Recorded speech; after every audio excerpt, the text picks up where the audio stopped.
Hi, my name is Neelam Singh. I am a registered dietitian, and today I will be presenting on oils and fats and their impact on heart health. I hope to empower you with the information you need to make healthier choices. Let's get started. In today's session, we'll cover the importance of understanding dietary fats, including the different types of fats, such as saturated fat, trans fats, unsaturated fats, and their effects on health, as well as role of cholesterol. We will also discuss various types of oils, their health benefits and drawbacks, and provide tips for reading nutrition labels to identify different types of fats. Okay, so let's start with fats. Generally, most of the time, fat got a bad rap for a lot of years, but fats are quite important in our body. They are essential. Some fat is found in the blood and body cells, but the largest amount is stored in fat cells. They also help protect your organs, keep your body warm, help in absorption of some fat-soluble vitamins, produce important hormones, make food taste good, and can make us stay full for a longer period of time. So it is a nutrient that we need, but just not too much. We will need about 2 to 3 tablespoons of added fat each day. It's the type of fat you choose that will impact your heart health. So bottom line is we need fat for health, but we want to be aware of types of fat we are consuming as well as amount we are consuming. So you can see this table, or you may have seen this before with the target cholesterol numbers when you go to check your cholesterol. Here in the left-hand column is the name of the blood test, and the green column is the desirable amount. A good total cholesterol should be below 200 milligram per dl. And there are two types of cholesterol, HDL, which is good, and LDL, which is bad. Too much of the bad kind or not enough of the good kind increases the risk. LDL should be below 130 milligram, and HDL should be above 50 milligram. And you will see at the end triglycerides, it's another fatty substance in the blood, and they should be less than 200 milligram per dl. So first we'll talk about briefly on cholesterol. Cholesterol, as it sounds, is a kind of fat, a waxy substance. It's not inherently bad. Your body needs it to build cells and make vitamins and other hormones. Cholesterol comes from two sources. Your liver makes all the cholesterol you need. 80% of the cholesterol is made by your liver. The remainder comes from foods from animals. So why dietary cholesterol matters? Because cholesterol circulates in the blood and can join with other substances to form thick, hard deposit on the inside of arteries. So as the amount of cholesterol in your blood increases, so does the risk to your health. And dietary cholesterol is shown to raise bad cholesterol like LDL cholesterol, the risk factor for heart disease. It's important to have your cholesterol tested so you can know your levels. And high cholesterol is also one of the major controllable risk factor for heart disease. And its recommendation is to limit the amount of cholesterol less than 200 milligrams per day. So it is found mostly in different animal products, for example, meat, poultry, dairy products. And to reduce the intake of cholesterol from these foods, try to limit egg yolks to 2 to 4 times per week. Avoid organ meats like liver, gizzards, include low-fat dairy to control your cholesterol intake. So another like cholesterol is LDL cholesterol. LDL cholesterol, it's considered the bad cholesterol because it contributes to fatty buildups in the walls of artery. This narrows the arteries, which can reduce blood flow and increase your chances for heart disease. Lower levels of LDL are better, and we can think of L standing for lousy cholesterol. Lower the number, the better it is. To reduce LDL, eat more fiber. Fiber soaks up that bad cholesterol and allows to be eliminated out of the bloodstream. Foods high in fiber includes vegetable, fruits, whole grains, unsalted nuts, seeds, and legumes such as beans and lentils. So choosing healthy fat daily can also help lower bad LDL cholesterol. We will be discussing all kinds of fats. Limiting saturated fat and avoiding trans fats will also help. Reducing cholesterol intake from food can also be a wise decision. So HDL cholesterol, this is our good cholesterol. You can think of H standing for happy cholesterol, the healthy cholesterol. The higher the number, the better it is. So the higher the good cholesterol, the more it circulates through the blood and takes the bad cholesterol out of the bloodstream and back to the liver to be recycled, keeping arteries open and your blood flowing more freely, and hence higher levels of HDL are better. Things we can do to improve our good HDL cholesterol includes being active, increase your current activity, and aim to get up 5 days a week with activity, maintain healthy weight or work towards a healthier weight, and quit smoking or work towards it and avoid trans fats. Triglycerides, another type of fat found in your blood. When you eat, your body converts any calories it doesn't need to use right away into triglycerides. The triglycerides are stored in your fat cells. Later, hormones releases triglycerides for energy between meals. If you regularly eat more calories than you burn, particularly from high carbohydrate foods, you may have high triglycerides.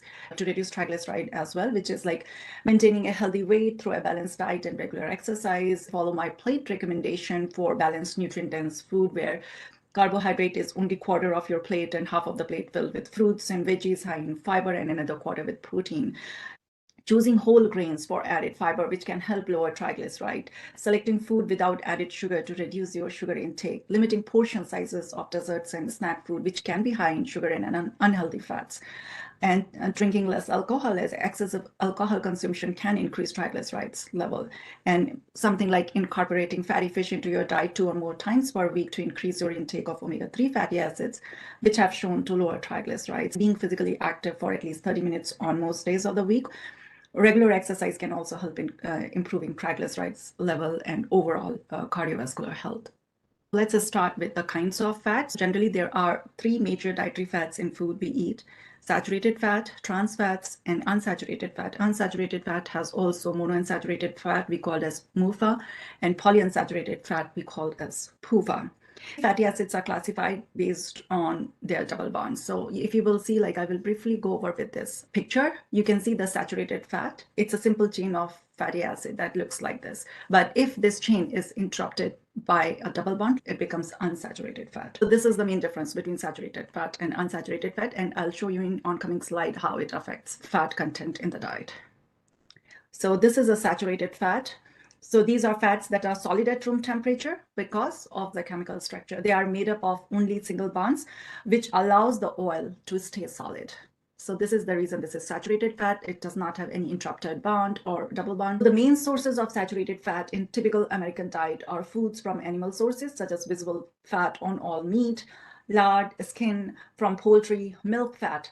Example, cream, butter, cheese, other dairy products made from whole or like 2% milk, and some plant oils, mostly tropical oil like palm oil, palm kernel, or coconut oil. Saturated fat is also very high in commercially prepared snack, fried food, and fast food. So it's more solid fat. So saturated fat is more solid fat. And those are the ones that are gonna stuck in your arteries or stuck in your vein, and it's gonna be bad for the heart when we consume them in high amount. Studies shows they can raise LDL cholesterol, which is a bad cholesterol, and increase your risk in developing heart disease.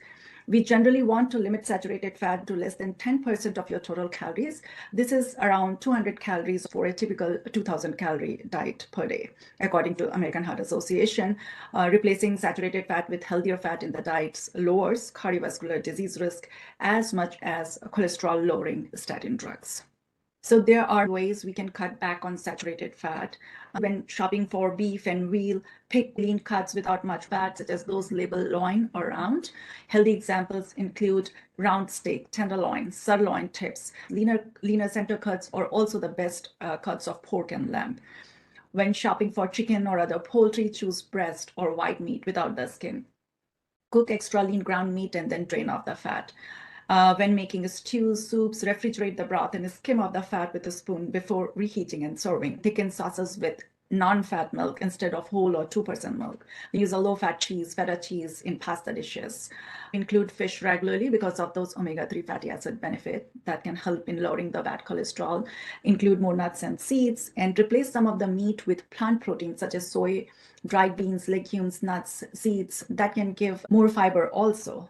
This will not only reduce your intake of saturated fat, plant protein, but also can increase the intake of fiber, and fiber is known to reduce the cholesterol levels. Adding soy or pea protein crumbles to chili, or making soup with soybeans or lentils, split peas. And when you do cook with fat, choose healthy liquid vegetable oils.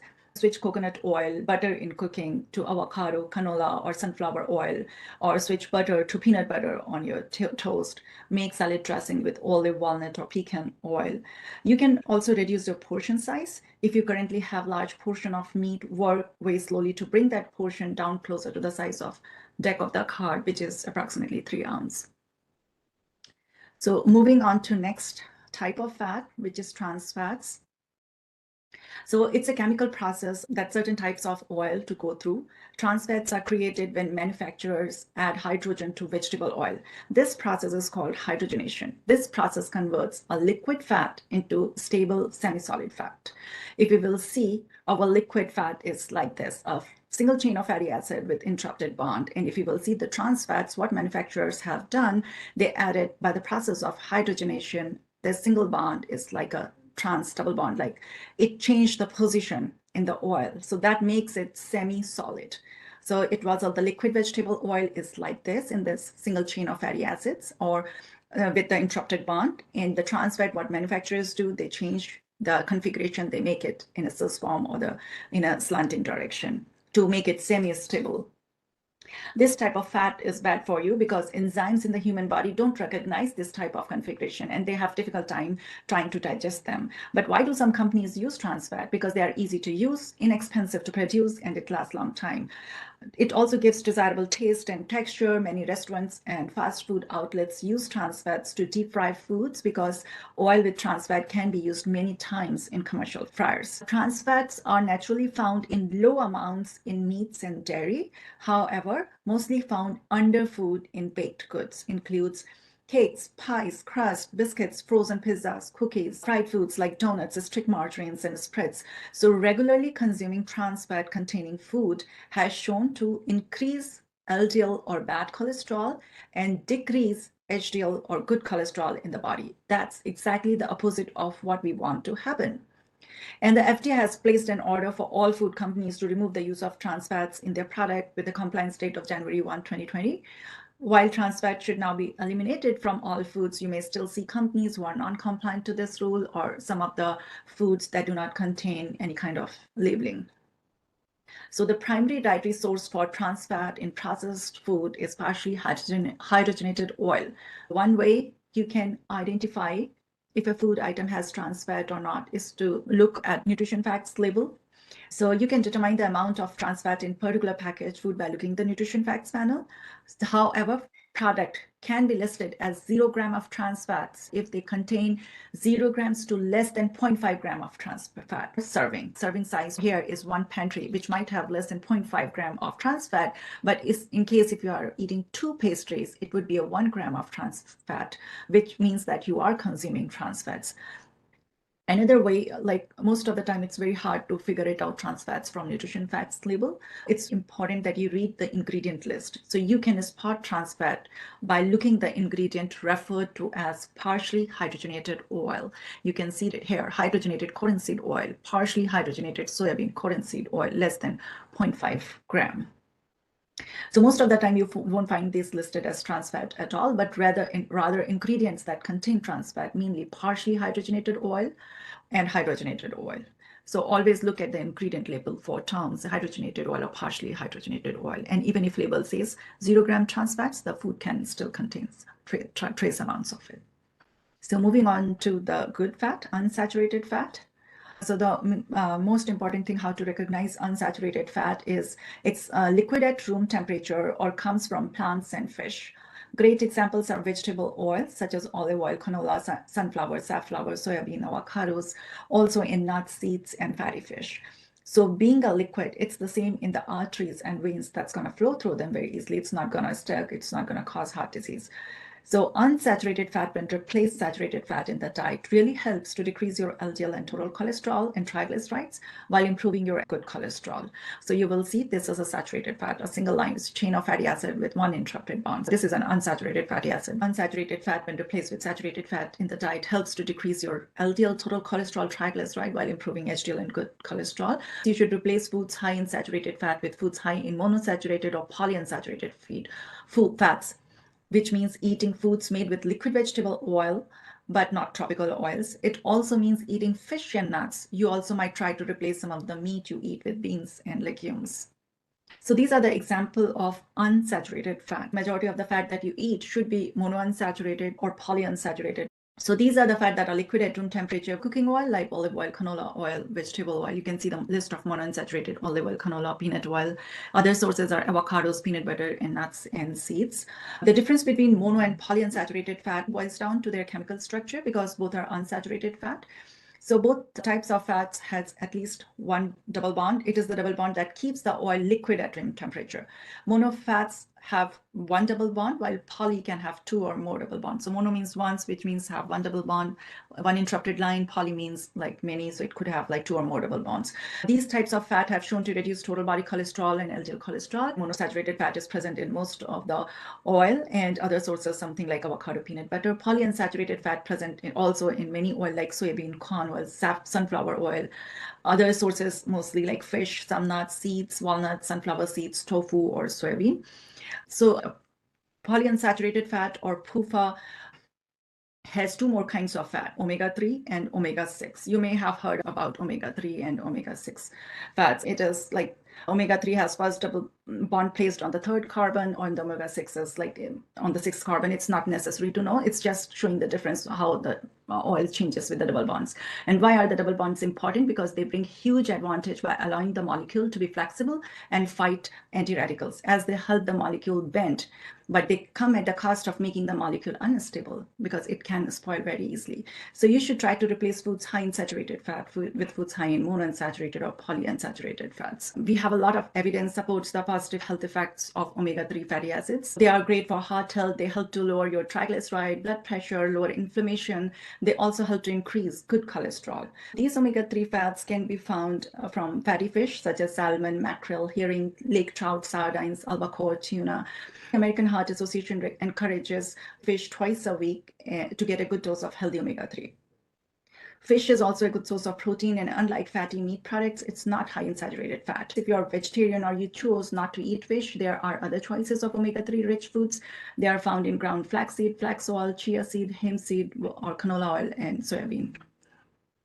So if you don't eat any fish, American Heart Association encourages to choose some of these resources regularly. Try adding a couple of teaspoons of chia seeds or ground flax to smoothies, oatmeal, or on yogurt, or try adding healthy fat and fiber hemp seed for great healthy omega-3. So these are some of the fishes higher in omega-3s, which says that 3 ounces of herring, mackerel, trout, salmon, and all these fishes contains good amount of EPA and DHA, which is omega-3 fatty acids. Another question always, what is good for cooking, butter or oil?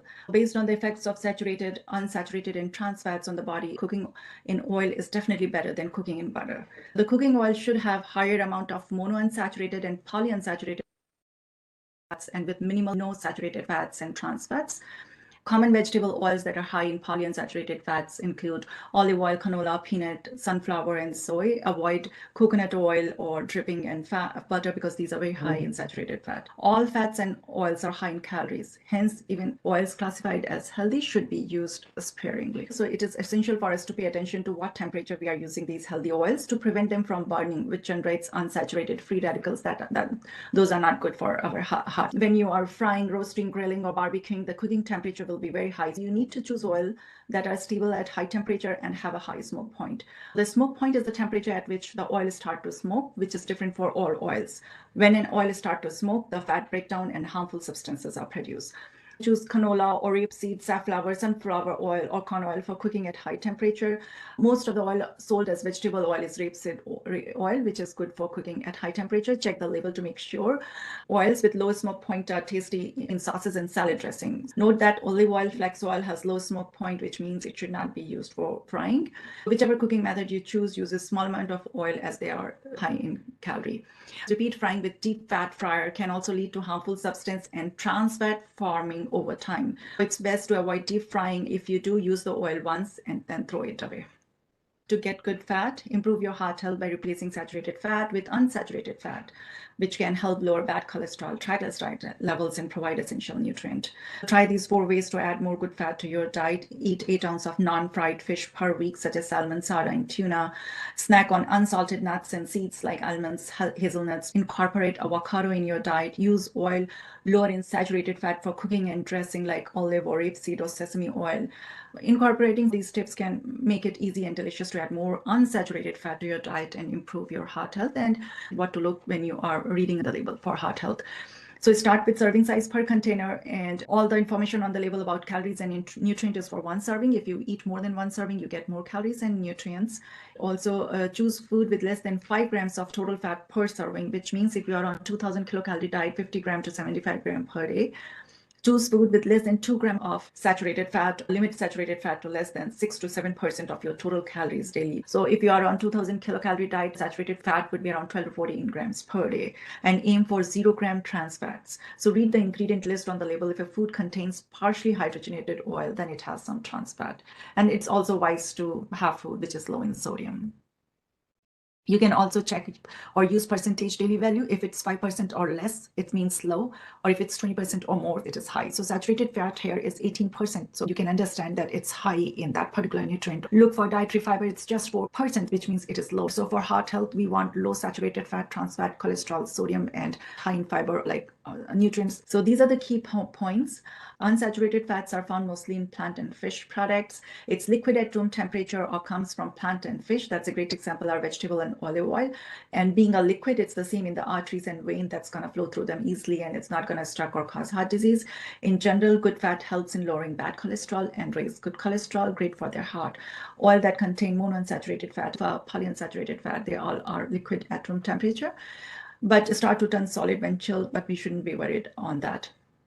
Saturated fat is mostly solid at room temperature and comes mostly from animal products, dairy, and fast food. It can increase your bad cholesterol, like LDL cholesterol. And trans fats are found under the food, like donuts, cakes, and it raises bad cholesterol and lowers good cholesterol. So this is exactly the opposite. That's what we want to happen. So love the unsaturated fat, limit saturated fat, and lose trans fats. Also to know that fats are very high in energy, so they can lead to weight gain. So you need to keep an eye how much you eat in total, and check the label on food to see how much fat and saturated fat they contain. Some label, most of the time color coded, which can help to make a great selection or quick selection. So thank you for attending the session on fats and oil. I hope that you found the information informative and useful for making healthy dietary choices. Thank you.